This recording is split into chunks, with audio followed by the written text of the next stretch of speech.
नमस्कार, मैं मितानंद आप सभी का स्वागत करता हूं।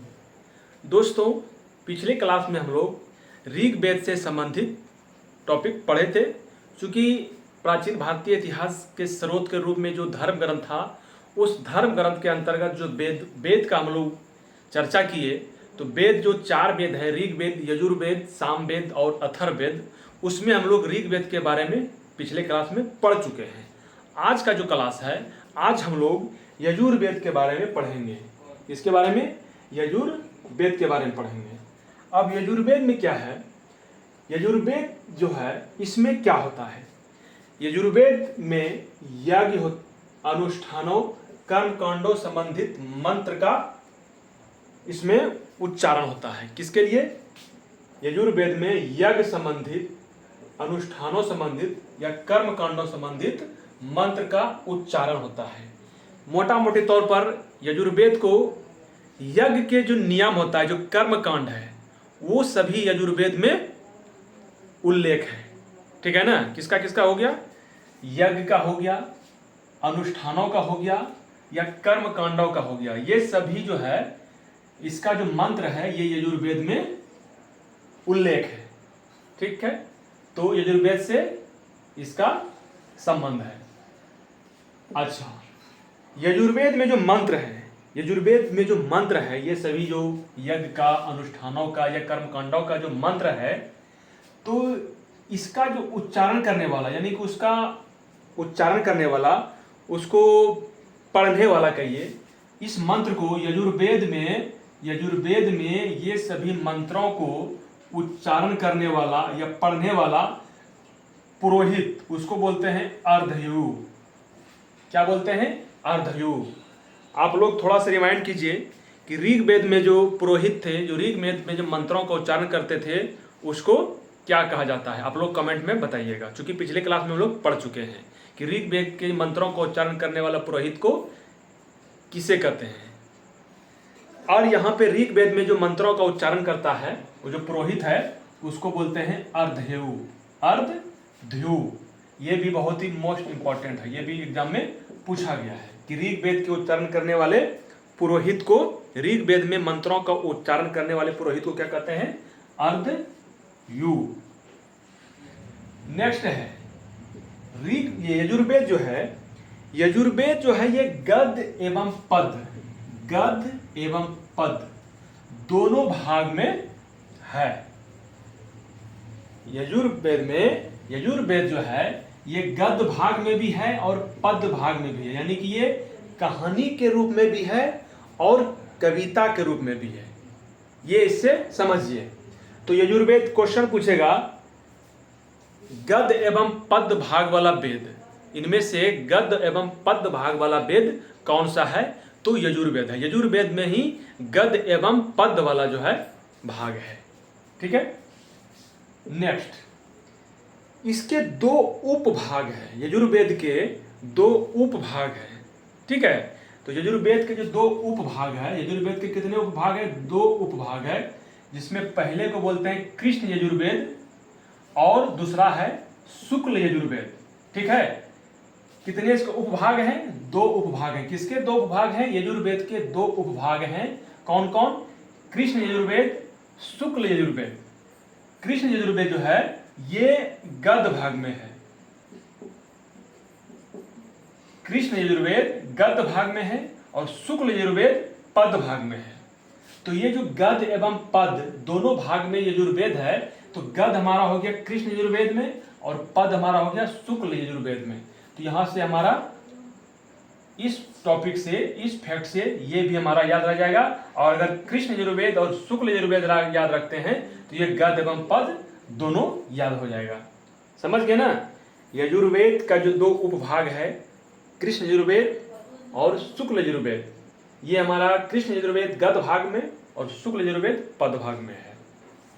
नेक्स्ट है, अच्छा, ऋग्वेद का जो ब्राह्मण ग्रंथ था, ऋग्वेद का जो ब्राह्मण ग्रंथ है, उसको हम लोग क्या कहते हैं? आप लोग इसका कमेंट में बताइएगा। अगर आप लोग पीछे जो ऋग्वेद के बारे में हम लोग पढ़े हैं, उसको अगर बिल्कुल अच्छी तरीके से आप लोग पढ़े होंगे, ऋग्वेद के ब्राह्मण ग्रंथ कौन कौन से है, उसका आप लोग कमेंट में बताइए। यहाँ पे यजुर्वेद का जो ब्राह्मण ग्रंथ है उसका नाम है तैत्तिरीय। क्या है? कृष्ण यजुर्वेद का ब्राह्मण ग्रंथ। ऐसे मोटा मोटी तौर पे कहिए कि यजुर्वेद का जो ब्राह्मण ग्रंथ है वो तैत्तिरीय है और शतपथ है। तैत्तिरीय और शतपथ ये यजुर्वेद का ब्राह्मण ग्रंथ है। ब्राह्मण ग्रंथ हम लोग पढ़ चुके हैं। ब्राह्मण ग्रंथ हम लोग पढ़ चुके हैं कि वेदों को भली भांति समझने के लिए ब्राह्मण ग्रंथ का किया गया है। ठीक है ना? वेदों को भली भांति समझने के लिए, क्योंकि वेद को समझना थोड़ा सा कठिन होता था, इसलिए उसको थोड़ा सरल बनाया ब्राह्मण ग्रंथ के रूप में। ठीक है? तो उससे क्या होता था, ये वेद के बारे में, इस ब्राह्मण ग्रंथ से उस वेद के बारे में आसानी से समझ सकते हैं।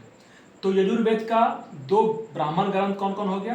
तैत्तिरीय और शतपथ। तैत्तिरीय जो ब्राह्मण ग्रंथ है ये कृष्ण यजुर्वेद का, ये जो हम लोग दो उपभाग है, कृष्ण यजुर्वेद और शुक्ल यजुर्वेद, तो ये तैत्तिरीय जो है ये कृष्ण यजुर्वेद का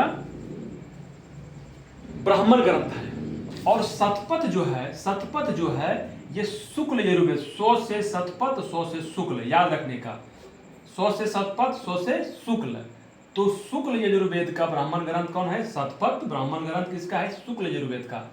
क्वेश्चन ज्यादातर जो पूछता है कि इनमें से शतपथ जो ब्राह्मण ग्रंथ है किस वेद का ब्राह्मण ग्रंथ है? तो शतपथ जो ब्राह्मण ग्रंथ है यजुर्वेद का ब्राह्मण ग्रंथ है। अगर इससे और अगर अंदर से अगर डिटेल से पढ़ेंगे ताकि एग्जाम में अगर यहां से क्वेश्चन पूछा जाएगा, क्योंकि चूंकि एग्जाम का पैटर्न धीरे धीरे क्या हो रहा है? चेंज हो रहा है। चेंज का मतलब क्या हो रहा है? आपको पूरा अंदर तक उसका डीपली नॉलेज रखना पड़ेगा।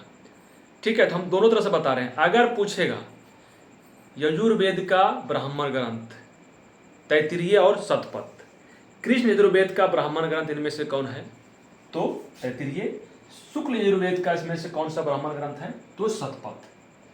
ठीक है? इस तरह अगर आप पढ़िएगा तो इसका एक भी फैक्ट जो है कि भूलेंगे नहीं, और इससे यजुर्वेद से संबंधित यानी जो वेद हम पढ़ रहे हैं उससे संबंधित अगर क्वेश्चन एग्जाम में पूछेगा तो एक भी क्वेश्चन नहीं छूटेगा। ठीक है? नेक्स्ट है शतपथ ब्राह्मण से। शतपथ ब्राह्मण में किस चीज का उल्लेख है? ये जो शुक्ल यजुर्वेद का शतपथ ब्राह्मण है, शतपथ ब्राह्मण में किस चीज का उल्लेख है? तो शतपथ ब्राह्मण में कृषि एवं सिंचाई का उल्लेख है। किसका उल्लेख है? कृषि एवं सिंचाई का उल्लेख है शतपथ ब्राह्मण में। ठीक है? नेक्स्ट है यजुर्वेद का उपवेद। आप लोग जो ऋग्वेद का जो उपवेद है ये हम लोग पढ़े हैं। ठीक है? तो ऋग्वेद का उपवेद क्या है ये पढ़ चुके हैं पिछले क्लास में। तो आप लोग अगर इसको पढ़े होंगे अच्छे तरीके से तो आप लोग का टेस्ट इसी में हो जाएगा कि आप लोग किस तरह से पढ़ते हैं। तो ऋग्वेद का उपवेद क्या है उसको आप लोग को कमेंट बॉक्स में लिखिएगा। और यहाँ पे जो यजुर्वेद का उपवेद है इसको धनुर्वेद कहते हैं। यजुर्वेद का उपवेद हर वेद का, सभी वेद का जो 4 वेद है, ऋग्वेद, यजुर्वेद, सामवेद, अथर्ववेद, सभी वेद का ब्राह्मण ग्रंथ है और सभी वेद का उपवेद है। उपभाग नहीं, देखिए उपभाग अलग है, यहाँ पे कंफ्यूज नहीं होगा। यहाँ उपभाग है, यहाँ उपवेद है। उपभाग में हो गया भाग, कितने भाग में? 2 भाग में। और उपवेद जो है उसके विकल्प में, यजुर्वेद का जो विकल्प है। ठीक है? तो ये धनुर्वेद है। क्या है? धनुर्वेद है। क्योंकि यजुर्वेद को समझना, वेदों को समझना, हम क्या बताए, ब्राह्मण ग्रंथ का जो रचना हुआ वेदों को समझना थोड़ा कठिन हो जाता था। ठीक है ना? तो इसी में ये जो शतपथ और तैत्तिरीय है इसको समझने के लिए थोड़ा सा आसान भाषा में क्या, उसके बाद ये इसका जो उपवेद है ये धनुर्वेद है। ठीक है? तो ये जो यजुर्वेद से संबंधित जितने भी फैक्ट है, जितने भी क्वेश्चन एग्जाम में आ सकता है या जितने भी क्वेश्चन एग्जाम में अभी तक पूछा गया है वो सभी फैक्ट को हम लोग सभी को इसको अच्छी तरीके से पढ़ लिए। इससे बाहर यजुर्वेद से कोई भी क्वेश्चन बाहर नहीं जाएगा। ठीक है? तो आप लोग इसका स्क्रीनशॉट ले सकते हैं, ले लीजिए।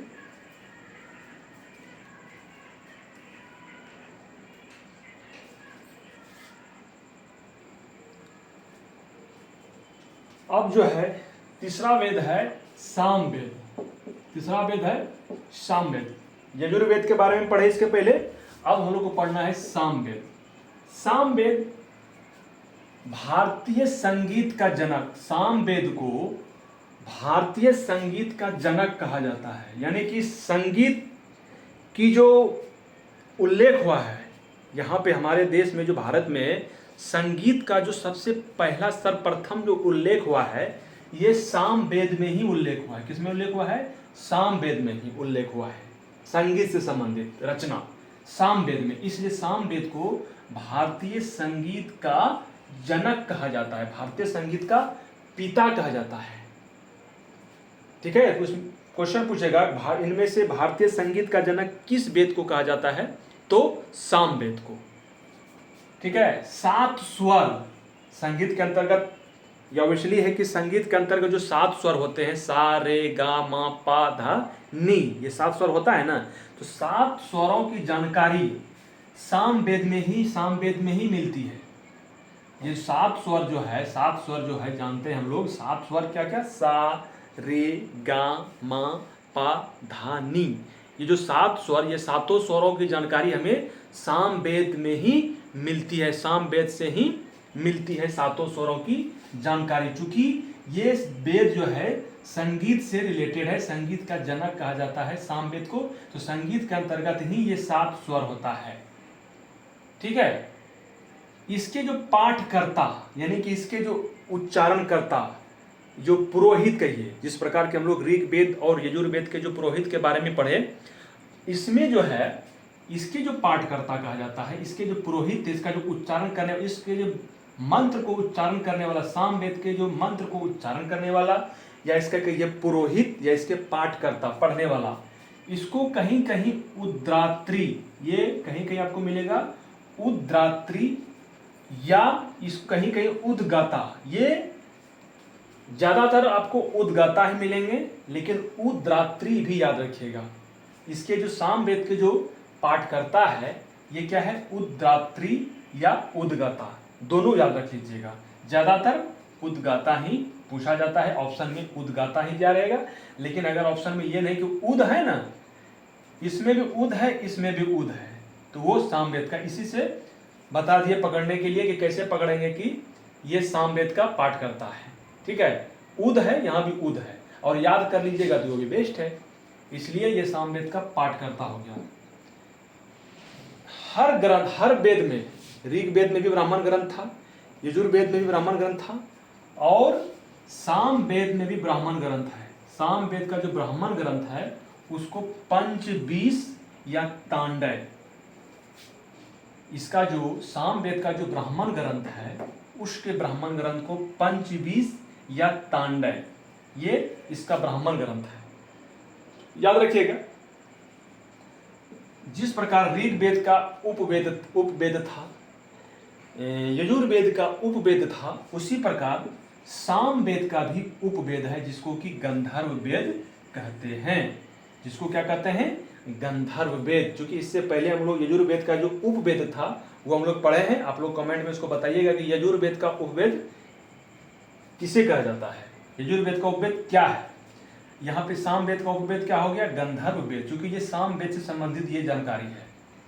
अब चूंकि ये पढ़ाने का मकसद ये हुआ कि ये सभी एग्जाम में पूछता है। हो सकता है कि आप लोग एक भी एग्जाम नहीं दिए हैं तो आप लोग को ये मालूम नहीं चलता होगा कि ये सभी क्वेश्चन एग्जाम में पूछा जाता है। ये चीज हम बताएंगे ना, हम लोग एग्जाम दिए हैं, हम लोग को मालूम है कि किस प्रकार क्वेश्चन कहाँ से पूछा जाता है।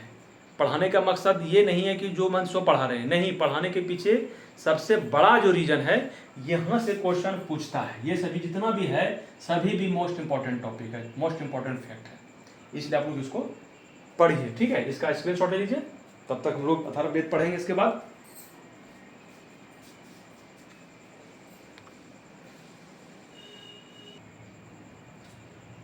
अब जो है चौथा एवं अंतिम वेद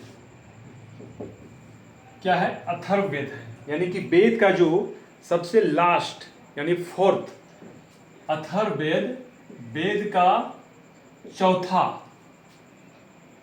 अथर्ववेद वेद का चौथा एवं अंतिम वेद।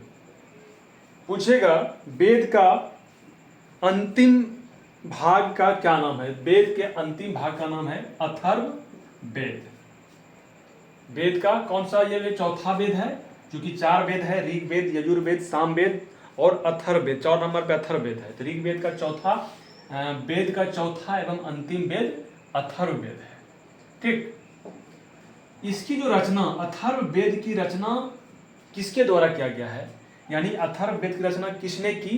तो ये अथर्वा ऋषि, एक ऋषि का नाम था अथर्वा। इसी अथर्वा ऋषि ने अथर्ववेद की रचना की। देखिए अथर्वा, अथर्वा के नाम पे ही अथर्ववेद का नाम रखा गया है। तो इसी पे इसका जो रचनाकार है अथर्ववेद का कौन है? अथर्वा ऋषि। ठीक है, अब देखिए इसमें अथर्ववेद में किस किस चीज का वर्णन किया गया, अथर्ववेद से हमें किस चीज की जानकारी मिलती है? अथर्ववेद में इसमें रोग निवारण मंत्र, किसी को रोग हो जाता था तो उसका जो रोग को खत्म करने के लिए मंत्र का उच्चारण किया जाता था, ये हमें अथर्ववेद से जानकारी मिलती है। ठीक है, जादू टोना, जादू टोना होता है ना, समझते हैं ना जादू टोना के बारे में, तो आप लोग जानते ही होंगे। जादू टोना, औषधि, औषधि मतलब जो होता है वो एलोपैथिक और होम्योपैथिक दवाई नहीं, औषधि जो प्राकृतिक, जो जब किसी को बीमार पड़ा होता था या किसी भी चीज़ का कुछ शारीरिक कष्ट होता था तो उसमें औषधि का यूज होता था। ठीक है ना, नेचुरल प्राकृतिक रूप से जड़ी बूटी ये सब चीज़ का उपयोग करता था। तो औषधि का भी वर्णन है अथर्ववेद में, जादू टोना का भी वर्णन है अथर्ववेद में। रोग निवारण के लिए मंत्र का उच्चारण होता था, मंत्र का जाप होता था। ठीक है, रोग निवारण मंत्र होता था, सबका अलग अलग मंत्र होता था। ठीक है ना, रोग निवारण का भी एक अलग मंत्र होता था, जादू टोना के लिए अलग होता था।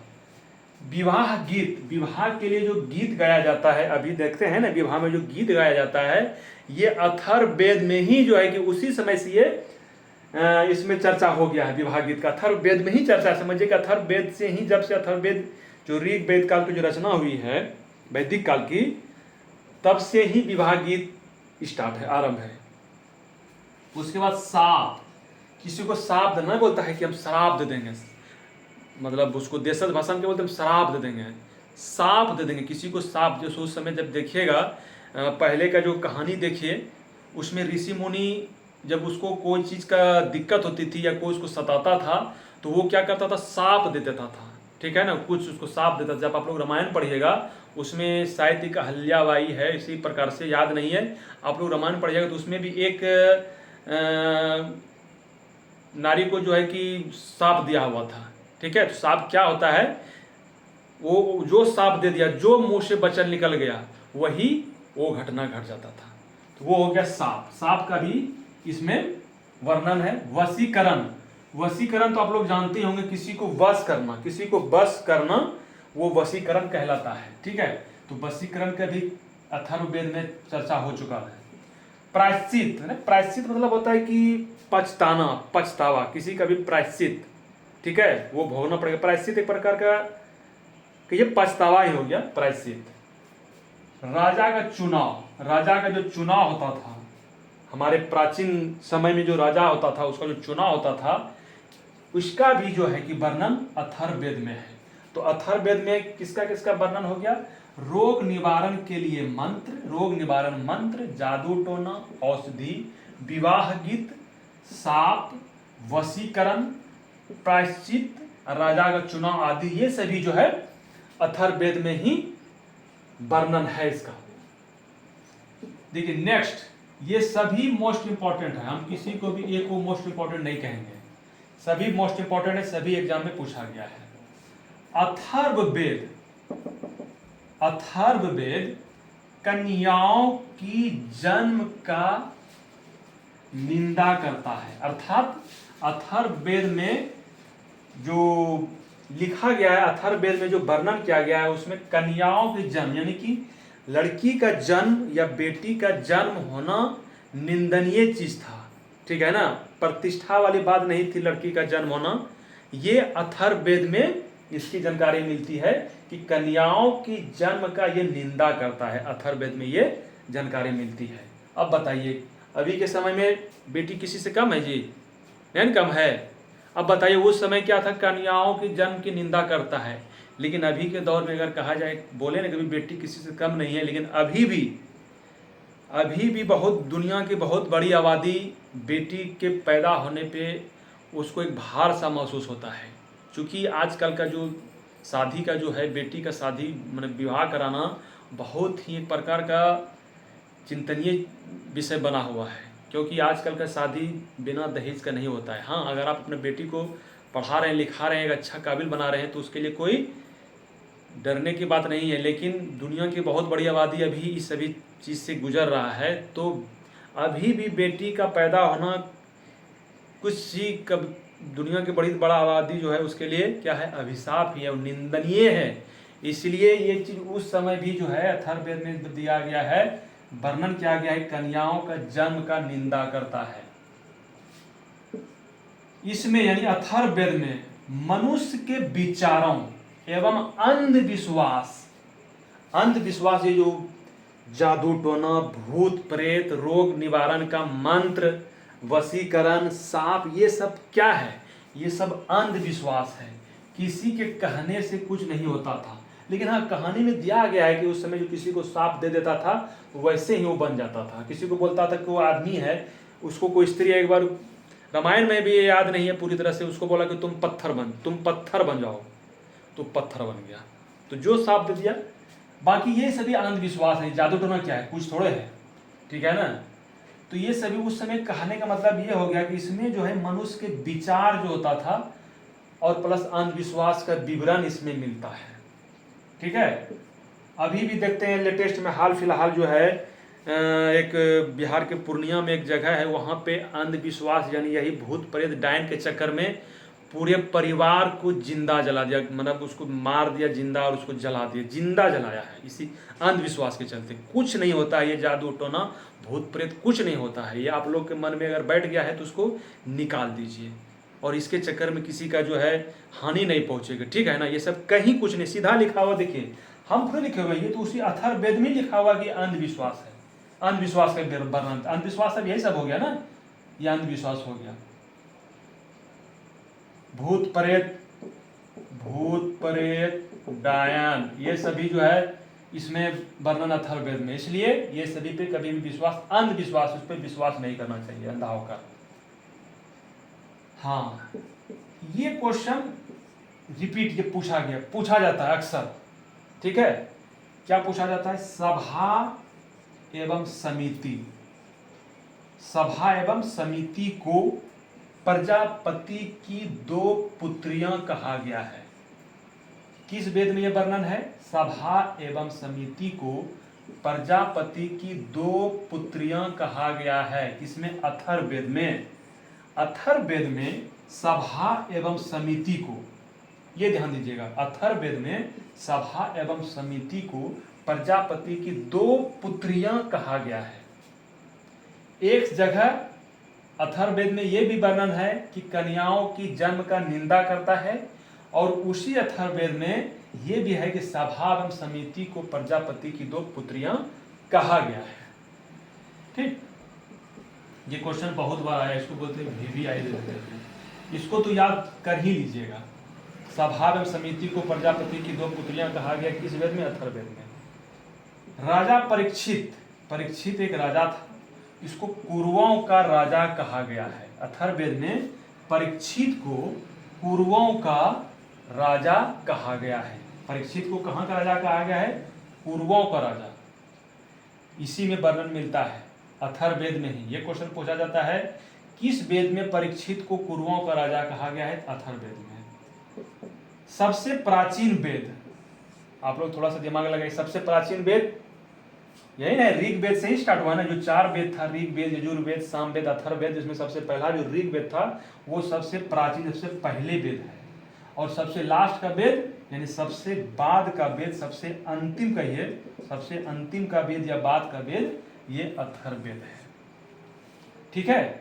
तो ये सभी हम लोग वेद क्लियर हो गया। वेद का जो भी जितना भी वेद से संबंधित जितना भी फैक्ट था, जो भी टॉपिक था, और जो भी एग्जाम में पूछा गया था, और आगे एग्जाम में भी ये सभी आने की प्रबल संभावना है, तो वो सभी चीज़ों को हम लोग देख लिए हैं। इससे बाहर अब एग्जाम में पूछेगा नहीं, इसको आप लोग समझ के याद कर लीजिए, उसका नोट्स बना के उसको बार बार रिवीजन कीजिए, ताकि एग्जाम में अगर यहाँ से क्वेश्चन पूछेगा तो आप लोग बेहिचक उसको बना के चले आइएगा।